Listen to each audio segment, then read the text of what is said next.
আসসালামু আলাইকুম এভরিওয়ান, সবাই কেমন আছেন? আলহামদুলিল্লাহ আমরাও ভালো আছি। তো এই যে দেখতে পাচ্ছেন কত সুন্দর সুন্দর জিনিস, আর এগুলো সবই হচ্ছে আমাদের স্কুলের পিটি পরীক্ষায় আমরা পেয়েছি গিফট বাচ্চাদের থেকে। বাচ্চারা হচ্ছে হাতের কাজ দিয়েছে। এগুলো আমাদের স্কুলের হচ্ছে হাতের কাজ। প্রত্যেকটা কাজই কত সুন্দর, কেউ কেউ নিজ হাতে একদম বানিয়ে দিয়েছে। দেখেন, কাগজ কেটে কেটে প্রত্যেকটা কাজ কত নিখুঁত হয়েছে, সুন্দর হয়েছে। তো বাচ্চারা আসলে অনেক সুন্দর সুন্দর জিনিস গিফট করেছে আমাদের স্কুলের জন্য বা স্কুলে। তো এই যে এখানে অনেকগুলো হচ্ছে ওয়ালম্যাট উঠেছে, অনেক সুন্দর সুন্দর, আবার পাখাও আছে।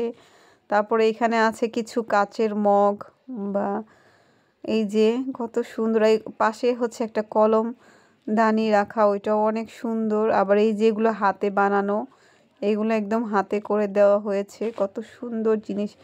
আর ওই যে সামনে দেখতে পাচ্ছেন, ওটা হচ্ছে কলমদানি, ওটা আমার ছেলে দিয়েছে। তো এই যে পাখাটাও অনেক সুন্দর। তো কেমন লাগলো ভিডিওটি বন্ধুরা, অবশ্যই কমেন্ট করে জানাবেন। তো নতুন নতুন ভিডিও পেতে অবশ্যই আমাদের সাথে থাকুন। সবাইকে অনেক অনেক ধন্যবাদ। আল্লাহ হাফেজ সবাইকে। আবার দেখা হবে অন্য কোনো ভিডিও বা অন্য কোনো ব্লগে।